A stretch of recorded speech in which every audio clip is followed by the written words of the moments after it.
pada asasnya minyak ni memang betul. Semua minyak sama asas. Okey, faham. Asas ya. Tapi kita ada formulation tersendiri. Kita ada rahsia. Kita mas rahsia tersendiri.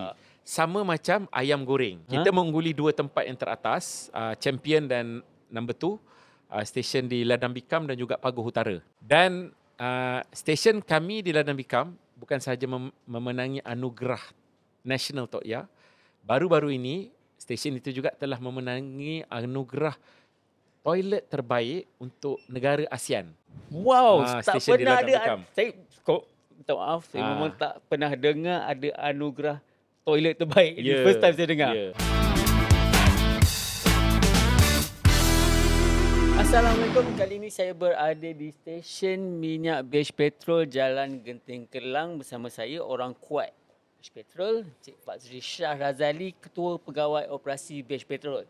Sebab apa kami ada dekat sini? Mungkin korang tertanya-tanya kan? Sebab apa kami ada dekat sini? Sebabnya kami nak tahu di sebalik BH Petrol ni, ramai yang tak tahu tapi orang kenal. So jadi orang yang boleh bercakap tentang BH Petrol ni. Selamat datang Cik Fazri Shah ke channel Motorcar. Assalamualaikum. Waalaikumsalam warahmatullahi wabarakatuh. Terima kasih banyak-banyak kerana menjemput saya. Yes, apa tujuan ni jemput saya ni kan? Nak tahu betul juga. Sebelum kita tahu pasal BH Petrol ni, kita at least kena tahulah latar belakang orang yang kuat ni. Sebenarnya jarang saya temu anak Melayu yang sehebat macam beliau ni. So jadi ini boleh menjadi inspirasi kepada adik-adik kita lah di luar sana. Macam mana ingin berjaya seperti beliau. Jadi Cik Fazri, boleh kongsi sedikit tak latar belakang Cik Fazri sebenarnya? Okey, terima kasih. Tidaklah hebat mana kalau saya begitu hebat, saya dah menjadi Perdana Menteri. InsyaAllah. Ya, insyaAllah. Malangnya saya tidak berminat dalam politik lah. Tapi Alhamdulillah ini adalah this is my 25th year in BP BH Petrol. Wow. Saya dah dalam bidang kerjaya lebih kurang nearly 30 years. Okey. Saya sebenarnya asalnya seorang accountant. Seorang banker. I started as a as a banker di salah satu bank yang terkemuka pada satu ketika dahulu. Okey. Satu ketika dahulu. Bank Tu dah tak ada dah. Okey, bank tak ada dah. Kalau dekat pergi Jalan Sultan Sulaiman tu ada satu bangunan colour merah. They call it the Dagger Building. Building that looks like a dagger, colour merah, Jalan Sultan Sulaiman. Carilah bank tu. Tak wujud dah bank tu sekarang. Okey. But anyway, we are not going to talk about the bank. Okey, betul. Then after that, saya daripada bank, saya join one small manufacturing company, buat plastik, very small, kilang kecil je kat Batu Cave. Now I'm actually in BP BHP. Tapi sebenarnya I started as a accountant, dan daripada accountant tu saya sebenarnya make myself expand myself. Faham. Sebab saya ni tidak ada minat sangat dalam auditing dan sebagainya. Faham. I am more interested in business. Jadi business ni tengok, saya cuba menceburkan diri saya dengan department lain. Okey. Jadi department lain tengok, ini budak accountant kan. Faham. Dia macam minat aja nak join business. That's where I started my journey as analyst. Dia panggil analyst lah, penganalisa perniagaan. From there, I started my journey. Saya daripada situ pergi ke sales. Sales ni maknanya memang hardcore sales. Faham. Dulu saya jual gas. Jual gas. Jual gas. Jual gas yang tong gas. Tong gas. Jadi tapi saya tak jual ke rumah-rumah lah. Okey, faham. Kita syarikat minyak tak boleh lah jual ke rumah-rumah kan. Kita jual dari kilang ke kilang. Dan bagi saya one of the not best experience lah. Sebenarnya one of the most yang extreme variation lah. Sebenarnya saya pada satu ketika pernah memimpin jabatan kejuruteraan, our engineering department. Faham. So orang selalu fikir macam mana accountant boleh head and engineering. So I take actually about 6 months to learn. So to learn, Belajar balik, belajar engineering. Belajar engineering dan alhamdulillah sepanjang penceburan saya memimpin our engineering department, alhamdulillah so far so good. Tak ada masalah, dan after that I move into operation and now I'm into business. So that's why today di bawah saya ada lebih kurang 180 orang. Wow. Meliputi kesemua bisnes. Ya, kita ada bisnes stesen minyak, minyak hitam, gas dan juga industri, termasuk dengan jabatan kejuruteraan, our engineering department. together with depo, terminal, transport dan sebagainya. Ui, besar betul. Jawatan Cik Fazri adalah CEO. So apa cabaran sebenarnya tugas CEO dekat BH Petro ni sebenarnya? Itulah macam saya cakap tadi, Aha. COO ni dia manage all the business and operation. Jadi kita dalam industri peruncitan minyak di Malaysia, di negara Malaysia ni, we are not, it's not a free market. Jadi peruncitan minyak ni adalah business industri yang terkawal oleh kerajaan. Jadi kalau pada normal business dia, kita boleh pass back the cost to the end consumer. Faham? Macam contoh, 30 tahun lepas, nasi lemak mungkin kos nasi lemak mungkin 50 sen. 50 sen, betul. 50 sen. But hari ni kos nasi lemak RM2.50. Betul. Okay? Tapi untuk BH Petrol yang mana dia dalam industri minyak, harga tu terkawal. Kerajaan mengawal harga. Faham? Jadi kita tak boleh pass back to the consumer. Jadi sebenarnya cabaran kami di BH Petrol ialah pertama untuk maintain kita punya daya saing. Daya saing BH Petrol amongst the industry, dan kedua to manage our cost. Tu sebab cost kita kita kena manage cost tu yang sama seperti mana 30 tahun yang lepas. Agak mencabar sebenarnya. Memang sangat mencabar. Dengan inflation semua kan. You are right. Inflation 1 tahun makan dalam 3 hingga 4%. Betul. Kan? Tapi hari ini sebenarnya BH Petrol we are managing our cost so that we cannot, because we know that we cannot pass the cost to the end consumer. Jadi itulah sebenarnya cabaran paling kuat BH Petrol. Managing the cost. Tapi alhamdulillah, for the last 30 years, we continue be relevant to the market. Kita continue create the competition. Faham. And with the technology that we have, sebenarnya kita berjaya mengekang kenaikan kos tu secara mendadak. Nasihat sikit Cik Fazri kat adik-adik kat kita luar sana, macam mana nak jadi hebat, macam mana kita nak bersaing dalam dunia sekarang ni sebenarnya. Okey. Okeylah. Apa yang saya nak share lah. Life is all about choices. Kan? It's all about choices. Dalam kehidupan kita ni, kita perlu buat pilihan. Tak kira lah. Daripada mula-mula kita masuk sekolah sampailah ke hari ni kita dah kahwin, dah bekerja, every day is all about making choices. And to make good choice, you must always be ready. Okay? Be prepared. Jadi nak be ready and prepared, we must always prep ourselves. Maknanya kita kena perlu sediakan, kena ada planning, kena ada good planning, kena ada struktur, so that you know. The problem of making choice, kita selalu make wrong choice. Betul. Kan? Itu masalah dia. Tapi sebenarnya wrong choice tu kita yang pilih. Okay, sebab faham. kita tidak bersedia. Faham? So saya nasihatkan kepada adik-adik semua, always prep yourself. Never stop learning.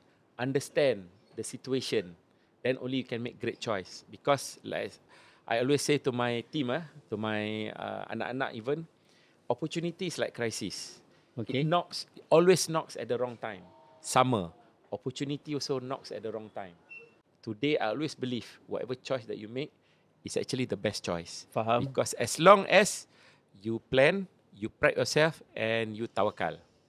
Sebenarnya nak jadi susah kan? Nak jadi susah sebenarnya pilihan kita. Faham. Sebenarnya tak senang nak jadi susah. Tak senang nak jadi susah. Itu betul. Ya, tak senang nak jadi susah. Sebenarnya, it's very difficult to become difficult. Faham. It's our choice. Okay. Latar belakang yang cukup menarik. Sekarang kita nak cerita sikit pasal identiti BH Petrol ni. Sebenarnya, kalau saya bukan duduk dalam dunia otomotif ni kan, saya rasa saya termasuk golongan mereka. Sebab ramai yang tak tahu, BH Petrol ni bukannya satu jenama lokal. Ingatkan brand luar. Okay, mereka diingatkan BH Petrol ni masih lagi BP warna hijau dulu dan kembali kepada penjenamaan semula. So, boleh tak Cik Fazri cerita sikit, sebab Cik Fazri dah 20 hingga 30 tahun dengan brand ni, betul tak? Betul. Okay. Sebenarnya sangkaan itu pada satu ketika benar. Benar. Because sebenarnya BH Petrol before 2005, BH Petrol was actually BP, British Petroleum. Hijau tu Hijau. Betul lah tu. Pada satu ketika. But selepas BP decided to withdraw, keluar dari Malaysia pada 2005, Pada tahun 2006 dalam proses tahun itu Lembaga Tabung Angkatan Tentera telah mengembangkan shareholding Lembaga Tabung Faham. di dalam BH Petrol. Okey. Pada ketika itu during BP's time, actually LTAT owns about 30%. Agak besar Masa sebenarnya. tu agak besar. Jadi selepas 2005 bila BP decided to withdraw from the country, LTAT take an initiative untuk membeli saham-saham BP melalui dia certain Share vehicle lain, melalui Boston dan sebagainya. And 14 hari bulan Februari. Yang tu kenapa saya ingat tau? Oi, Valentine Day tu. Yes. BP BH Petrol actually was started on the 14th of February, hari Valentine tahun 2006. Faham. This is where BH Petrol dilahirkan. Oh, hari yang yalah. The Valentine's Day. So Hari yang ada senang nak ingat. senang nak ingat. Hari mengingati kekasih. So, kekasih itu adalah BH Petrol. But yes, alhamdulillah, when we move daripada BP ke BH Petrol, masa itu BP hanya mempunyai 250 stesen. Okay. Alhamdulillah hari ini dengan sokongan yang telah diberikan oleh Lembaga Tabung Angkatan Tentera, kita telah berjaya membuka hari ini kita sudah melebihi 400 stesen. Wow. Ya, melebihi 400 stesen dan kita mempunyai jenama minyak hitam sendiri yang kita panggil Singat, Dash dan sebagainya. Boleh didapati di semua stesen BH Petrol. Time Chinese New Year ke, sebab saya ada satu hadir majlis perasmian stesen minyak BHP yang baru dekat RNR Nilai. Betul. Okay. Time tu saya tertarik dengan ucapan CEO BH Petrol mengatakan berbelanja di BH Petrol ibarat menderma kepada bekas prajurit. Lembaga Tabung Angkatan Tentera. Apa keperluannya Lembaga Tabung Angkatan Tentera? Lembaga Tabung Angkatan Tentera adalah untuk memberi pulangan yang sesuai kepada pelaburan yang dibuat oleh Angkatan Tentera. Okay, faham. Ahli dia, which is ahli meliputi veteran tentera. Okay. Orang yang dah berbakti, menabur jasa sepanjang 15 tahun, 20 tahun, 30 tahun kepada negara kita. And sebenarnya, BH Petrol adalah satu vehicle yang disediakan untuk membantu rakyat Malaysia mengingati semula jasa dan bakti veteran kita. Faham. Dan dengan cara BH Petrol berniaga, pulangan itu diberikan dalam bentuk dividen kepada Angkatan Tentera kita. Veteran-veteran yang Veteran-veteran yang lah. sudah pun bersara. Faham. Kalau kita tengok pada satu ketika, very difficult untuk veteran ini mendapat pulangan yang baik. Kan? Ada setengah tu kadang-kadang tak bekerja. Jadi dengan adanya BH Petrol dan sokongan yang diberikan oleh rakyat Malaysia, pelanggan-pelanggan BH Petrol, kita mampu untuk mengekalkan dividen yang kompetitif kepada veteran tentera Faham. kita. At least kebajikan mereka terjaga betul. Lebih terjaga. Faham. Dan kalau tengok, kita ada banyak program. Kita ada program di CCK, kita panggil di CCK, di celah-celah kehidupan, di mana di celah-celah kehidupan. Menarik. Kita cari semula veteran-veteran yang memang susah, yang daif, yang orang kata we are not talking about B40 here. Faham. We are talking of even lower than B40, yang daif, yang memang ada sesetengah tu menjaga anak OKU sampai 3-4 orang. Masya-Allah. Dan mereka tidak ada pencen. Betul. Veteran tentera kebanyakannya tidak ada pencen. Okay, dan mereka tidak ada sumber kewangan. Jadi inilah cara kita bantu balik. Untuk kita continue misi kita ini, kita perlukan sokongan daripada semua pelanggan-pelanggan kita. Betul. Itulah dia. Itu sebenarnya akar umbi penubuhan BH Petrol adalah untuk memberi pulangan semula kepada rakyat Malaysia. So, ramai yang beranggapan semua petrol dan diesel ni sama. Kalau saya bukan dalam industri ni pun saya rasa sama. Kalau saya tak ada minyak, janji jumpa je, saya akan isi dulu. Betul. Tapi saya rasa bila saya dah belajar ni, saya rasa memang tidaklah kan. Jadi apa yang membezakan minyak BH Petrol ni dengan jenama-jenama yang lain sebenarnya? Okey. Dia ada kelebihan, betul? Betul. Pastinya ada kelebihan. Ada perbezaan. Faham. Dalam meniaga, kita kena pastikan satu, relevan. Kedua, produk kita adalah produk yang terbaik. Okey. So tak kira lah terbaik dari apa jua angle segi, angle. Ya. Sebenarnya BH Petrol pada asasnya minyak ni memang betul. Semua minyak sama asas. Okey, faham. Asas ya. Tapi kita ada formulation tersendiri. Kita ada rahsia. Kita mas rahsia tersendiri. Sama macam ayam goreng. Betul. Ayam goreng ada macam-macam jenis ayam Brand goreng. A, brand C, brand D. Brand A, brand K, brand M.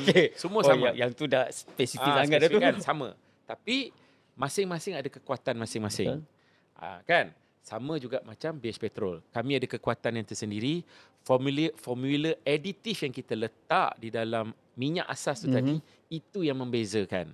So itu yang membezakan sebab di dalam aditif itu sendiri, dia ada ejen-ejen pembersih. Faham? Dia ada ejen-ejen pengurangan geseran. Okey, faham. To reduce the friction dan cleaning of deposits. Dekat kebuk pembakaran. Kebuk pembakaran.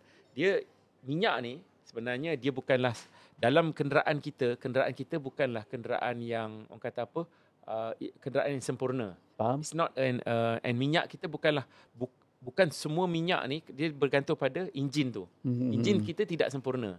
Jadi dia akan ada deposits. Okey, faham. And then dia akan ada friction. That's why formula yang kita letak dalam aditif itu kena make sure balance between cleaning and also friction. Sebab dia enjin ni dia bergerak kan. Faham. Kena make sure lah aditif kita tu dia ada ejen-ejen yang tertentu. Dan formula itu membezakan. Formula itu membezakan sama ada our engine is cleaner, sama ada minyak kita boleh pergi jauh ataupun tidak. Okey. Sebenarnya kita ada we call it CVP tersendiri. Inilah orang kata apa secret recipe of BH Petrol. Tak boleh nak cerita kan, tapi yang pasti minyak BH Petrol kita menggunakan minyak RON 95 Euro 4M dan sebenarnya BH Petrol merupakan syarikat yang pertama mengeluarkan minyak Euro 5 di negara Malaysia. Wow. Sebelum tapi kenapa tidak diwawarkan benda tu contohnya ada dekat Euro 5? Okey. Sebab ada sebenarnya pada masa mula-mula ia dilancarkan hanya BH Petrol sahaja yang menjual minyak Euro 5 diesel pada ketika itu. Kerana apa? Kerana minyak kita ni satu aditif kita adalah daripada negara yang saya tidak malu untuk sebut. Sebenarnya minyak kita aditif itu datang dari Jerman. Wow. Ya, dari Europe yang mana dia telah certify oleh TUV. TUV ni adalah satu badan certification daripada Jerman.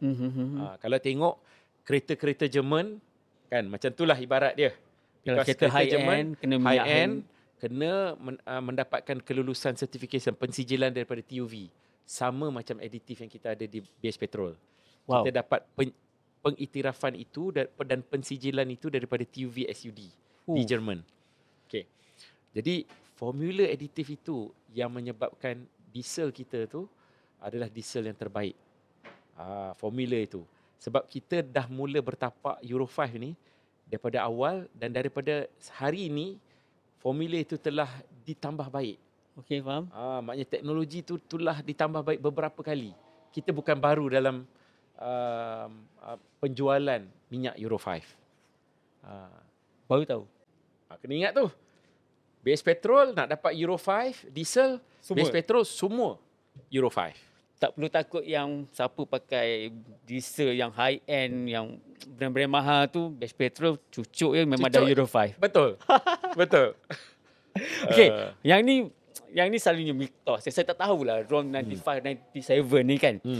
Ada yang mengatakan kereta lama, kereta baru ni sesuai dengan minyak BH Petrol, betul? Okay. Ada yang mendakwa RON 97 ni sekali-sekala boleh guna dekat enjin untuk mengekalkan prestasi enjin. Sebabnya saya pun buat pun juga. Contoh saya nak balik kampung, drive jauh, saya pump 97. Penuh. Sedap lah. Mahal sikit lah. Banyak sebenarnya. Banyak. Bila tekan throttle tu dia rasa nak ingat. Adakah benda ni adalah tanggapan saya ataupun betul-betul ada efektif? Impact dia dari segi enjin prestasi sebenarnya. Okey. Yang membezakan RON 95 dengan RON 97 ialah octane number. Betul. Octane number ni is not a kandungan, bukanlah content ke apa. It's actually a number, a reference number on Mogas, dalam Mogas. Jadi Octane ini adalah satu orang kata apa measurement ya, ukuran untuk menentukan tahap mogas itu sendiri. And sebenarnya memang betul RON 97 sebenarnya dari segi octane number itu, dari segi minyak itu sendiri, dia pemprosesan itu melalui kaedah yang lebih orang kata apa, refine. Refine. Jadi that's why dia label as RON 97. Dan dia sebenarnya lebih mahal. Betul. Pasal proses. Minyak asas memang sama, tapi pemprosesan tu lebih mahal sebab dia proses tu lebih mahal. Okay, faham. Okay. Jadi RON 97 it is more suitable for high powered, high premium performance car, sports car. Kenapa? Because dia pengurangan satu pengurangan asid lah. Dia punya refining proses tu pengurangan asid dan pengurangan deposit. Dan dia menyebabkan knocking tu berkurang. Faham. Pembakaran yang lebih sempurna. Pembakaran lebih sempurna. Tapi if the car is not meant to use RON 97 ataupun dia memang boleh guna bare minimum RON 95 ataupun ada setengah country kereta dia sesuai untuk guna RON 91, 92. Kadang-kadang 88 pun ada. 88 pun ada. Di negara-negara sekeliling kita ni masih lagi menjual RON 98, RON 88 and 87. 88, betul. Masih ada. Dan kereta kebanyakannya tak ada masalah. Jadi kalau kereta yang seperti ini guna RON 97 setiap hari, sebenarnya it will not give the difference. Tak ada beza. Tidak akan ada beza. Tidak akan ada beza. Kenapa? Sebab design engine itu sudah memadai untuk menggunakan RON 91 atau 95. Faham. So design dia, capacity dia dah banyak itu saja. Walaupun orang kata walaupun makan vitamin yang banyak tapi dia still macam tu je. Macam tu je. That's the fact. Faham? So the only difference is you actually not burning power, you actually burning your pocket. Money. Betul. Kenapa nak burn our pocket? Kan? For this unnecessary needs. Faham. Tetapi lah untuk kereta yang high premium car, sports car, memang design engine kena menggunakan RON 97 ke atas. Betul. Dia maknanya boleh pakai RON 98, RON 99, RON 100. Betul. Okay? Boleh ke atas. Yang untuk kereta seperti ini, memang design engine itu tidak boleh menggunakan RON 95. Jadi kalau dipaksa guna, boleh jalan. Kereta tak berhenti. Jalan. Cuma dia akan ada knocking sound. Faham. Because penggeseran tu dia berlaku. Pembakaran yang tak sempurna. Pembakaran tu tak sempurna. Itu sahaja beza dia. I mean, saya cuma explain ni from the perspective of layman. Betul. Satu lagi yang BH Petrol ni adakah konsep dia lebih tertumpu pada kawasan bandar ataupun kawasan di luar bandar? So macam mana? Sebab saya pergi kadang-kadang setengah-setengah brand dia tertumpu kawasan pedalaman. Okay. Setengah brand dia tertumpu kawasan yang penduduk padat, yang T20, T ini. So BH Petrol macam mana? Okay. Pada satu ketika semasa kami ni berwarna hijau, konsentrasi pembinaan stesen adalah kepada kawasan bandar. Because that's the nature of syarikat global. Okay, faham. They come here, they invest, they want to take back the money and bring back to the parent company. Adalah. Logik lah semua orang berniaga, melabur mestilah dapat pulangan yang pulangan yang lumayan. Jadi pulangan lumayan ialah membina stesen di kawasan bandar. That's why the old station lama kami kebanyakannya berada di dalam island Pulau Pinang, the island itself, Ipoh, Johor Bahru, Kuala Lumpur. Kira macam bandar-bandar penduduk padat. Penduduk padat. Betul. Kita tak banyak di luar bandar. Faham. Kurang. Tetapi selepas 2005, misi kami dah berubah. Visi kami berubah. It's all about return back, giving back to the country. Kami telah mula membina lebih banyak stesen di kawasan luar bandar. Di dalam kawasan tanah rancangan Felda, kita ada kerjasama dengan Felda lebih kurang 11 hingga 12 stesen di dalam kawasan Felda. In fact, recently kita bina stesen dalam kamp askar. Kita dalam camp, kita ada satu konsep stesen kita panggil PCS, Portable Container Station. Di mana stesen ni dia ibarat macam satu kontainer. Macam kios ke macam mana? Lebih kurang macam food truck. Oh, Kereta datang isi minyak. Macam food truck, datang beli kopi. Macam itulah. macam kios food truck macam tu lah. Kios food truck. So, kita ada konsep itu di dalam camp. Jadi, kenapa dalam camp? Sebab contoh, kami bagi contoh di camp terendak. Ya. Jauhnya, next station terdekat adalah 20 km. Uish. Just imagine kebanyakan soldiers, askar, mereka berjalan menggunakan kenderaan ni. Bukanlah, mereka ada kereta, tapi kebanyakannya guna motor. Faham? Kalau ambil pakai motor, kan, bawa motor daripada rumah, pergi stesen 20 km, isi RM5, balik habis dah RM5. Mungkin dah tinggal suku. Tinggal suku, betul? Kan? Lepas tu nak kena pergi balik. So, because of that, kita mengambil pendekatan ini, banner station untuk mereka di dalam camp. Jadi, bekalan tu tersedia ada. Kalau you ingat, baru-baru ni kita ada buat satu pembukaan stesen di Bandar Seri Alam. Bersama dengan Menteri Pertahanan, Datuk Seri Khalid Nordin. Kami di situ telah diberitahu, diwar-warkan, BH Petrol akan buka 5 stesen luar bandar setiap tahun. Dalam pada kita buka 20 stesen itu, 5 kita kena pastikan dalam kawasan luar bandar. Okey, jadi maksudnya setiap tahun target dia 20 stesen. 5 di luar bandar. 5 di luar bandar. Wow. Luar bandar ni bukanlah kata luar bandar macam Kampar. Faham? Bukan. Kampar is not luar bandar. Kampar is bandar. Ni contoh dah pekan dah kira pekan.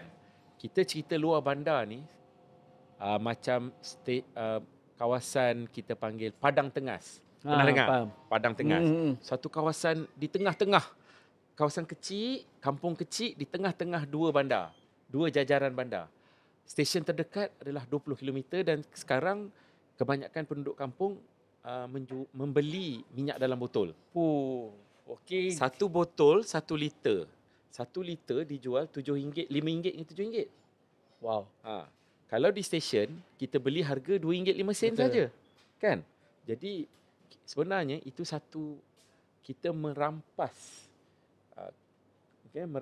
hak mereka sebagai pengguna barang bersubsidi. Betul. That's why kita dah ada, insya-Allah tahun ni kita akan mula buka stesen-stesen kecil.